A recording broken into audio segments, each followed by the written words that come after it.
السلام علیکم، آپ دیکھ رہے ہیں آئی کے نیوز۔ اگر آپ ہمارے چینل پہ ابھی نئے ہیں تو اس کو سبسکرائب کریں۔ آپ کو بتائیں کہ سعودی عرب کے ولی عہد شہزادہ محمد بن سلمان اور انٹیلیجنس کی دنیا کا سورما کہے جانے والے ایک سابق جاسوس کے مابین دشمنی نے امریکہ کو بھی مداخلت پر مجبور کر دیا ہے۔ دراصل سعودی عرب میں کچھ کمپنیوں نے سابق جاسوس سعد الجبری پر بدعنوانی کا الزام عائد کیا ہے اور اس کے متعلق امریکہ اور کینیڈا کی عدالتوں میں 2 مقدمات دائر کیے ہیں۔ خبرساز ادارے AFP کی رپورٹ کے مطابق امریکہ کو خدشہ ہے کہ اس کی وجہ سے کہیں اس کے حساس راز افشا نہ ہو جائیں، لہٰذا امریکہ اس کے متعلق قانونی کارروائی میں مداخلت کے امکان پر غور کر رہا ہے۔ سابق جاسوس سعد الجبری کے بارے میں کہا جاتا ہے کہ انہوں نے دہشت گردی کی کارروائیوں میں امریکی عہدیداروں کے ساتھ مل کر کام کیا ہے۔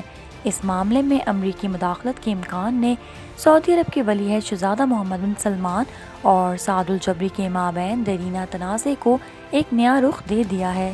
برسوں تک سعد الجبری کو سعودی شہزادہ محمد بن نائف کا دایاں ہاتھ سمجھا جاتا رہا ہے۔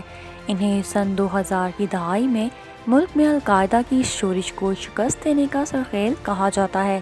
انہیں امریکہ، برطانیہ، کینیڈا، آسٹریلیا اور نیوزی لینڈ کی خفیہ ایجنسیوں کے ساتھ سعودی عرب کے تعلقات میں ایک اہم کڑی سمجھا جاتا ہے۔ ان کے ساتھ کام کرنے والے مغربی انٹیلیجنس کے ایک سابق افسر کا خیال ہے کہ اس اہم کڑی نے سن 2010 میں سینکڑوں لوگوں کی جانیں بچائیں۔ یمن میں سرکردہ القاعدہ گروپ نے شکاگو جانے والے ایک کارگو طیارے پر ایک طاقتور بم نصب کیا تھا۔ یہ بم پرنٹر کی انک ٹونر میں چھپایا گیا تھا۔ سعودی انٹیلیجنس کا القاعدہ میں ایک مخبر تھا جس نے MI6 کو اس کی اطلاع دی تھی۔ اس مخبر نے اس آلہ کا سیریل نمبر بھی بتا دیا تھا جس میں بم چھپا دیا گیا تھا۔ برطانیہ میں دہشت گردی کی پولیس نے بم کا پتہ لگا لیا اور پھر بم کو ایسٹ مڈ لینڈز ایئرپورٹ پر طیارے کے اندر ناکارہ بنا دیا گیا۔ سابق انٹیلیجنس آفیسر کے مطابق اگر پہلے سے طے شدہ سازش کے مطابق شکاگو میں کوئی دھماکہ ہوتا تو سینکڑوں افراد کی موت ہو سکتی تھی۔ اس اہلکار نے یہ بھی بتایا کہ ڈاکٹر سعد الجبری نے دہشت گردی کے خلاف سعودی عرب کے اقدامات کی کایا پلٹ دی ہے۔ ان کے بقول سعد الجبری نے پرانے نظام کی بجائے کمپیوٹر پر مبنی ڈیٹا کا استعمال کرتے ہوئے سعودی انٹیلیجنس کو جدید بنایا ہے۔ ان کا یہ بھی کہنا ہے کہ سعودی انٹیلیجنس میں ان کے ساتھ کام کرنے والے تمام افسران میں سے ڈاکٹر سعد الجبری سب سے زیادہ سمارٹ تھے۔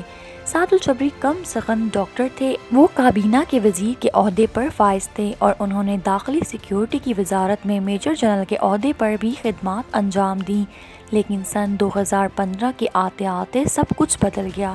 شاہ عبداللہ کی موت ہو گئی اور ان کے سوتیلے بھائی شاہ سلمان اقتدار میں آ گئے۔ انہوں نے محمد بن سلمان کو وزیر دفاع بنا دیا۔ محمد بن سلمان نے اپنے ملک کی فوج کو یمن کی خانہ جنگی میں مداخلت کا حکم دیا، لیکن ڈاکٹر سعد الجبری نے ان اقدامات کی مخالفت کی۔ ان کی دلیل یہ تھی کہ سعودی عرب کے پاس خارجی حکمت عملی نہیں ہے۔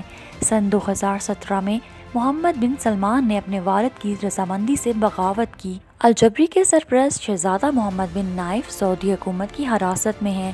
ان کے اثاثے ضبط کر لیے گئے ہیں اور ان کے ساتھ کام کرنے والوں کو ان کے عہدوں سے ہٹا دیا گیا ہے۔ اس کے بعد ڈاکٹر سعد کینیڈا فرار ہو گئے ہیں۔ کینیڈا اور امریکہ کی عدالت میں دائر یہ مقدمہ سعودی عرب کے شاہی گھرانے کی باہمی عداوت اور اندرونی رسہ کشی پر بہت حد تک روشنی ڈالتا ہے۔ امریکہ کو خدشہ ہے کہ کمرہ عدالت کی اس لڑائی سے اس کی خفیہ کارروائیوں سے متعلق حساس معلومات خطرے میں نہ پڑ جائیں۔ امریکی حکومت اس بات پر غور کر رہی ہے کہ اس مقدمے میں وہ کس طرح شریک ہوں گے۔ اگر ضرورت ہوئی تو حکومت اپنے خصوصی حقوق کا استعمال کرے گی۔ بہرحال عدالت میں دائر کی جانے والی درخواستوں کے بارے میں امریکہ نے زیادہ کچھ نہیں کہا، لیکن 1 مہینے کے بعد مئی میں عدالت میں ایک اور درخواست دائر کی گئی جس میں محکمہ انصاف نے عدالت سے معاملے میں مزید وقت طلب کیا، کیونکہ قومی سلامتی کے معاملات میں سینئر عہدیداروں کو پیچیدہ فیصلے کرنے کی ضرورت ہوتی ہے۔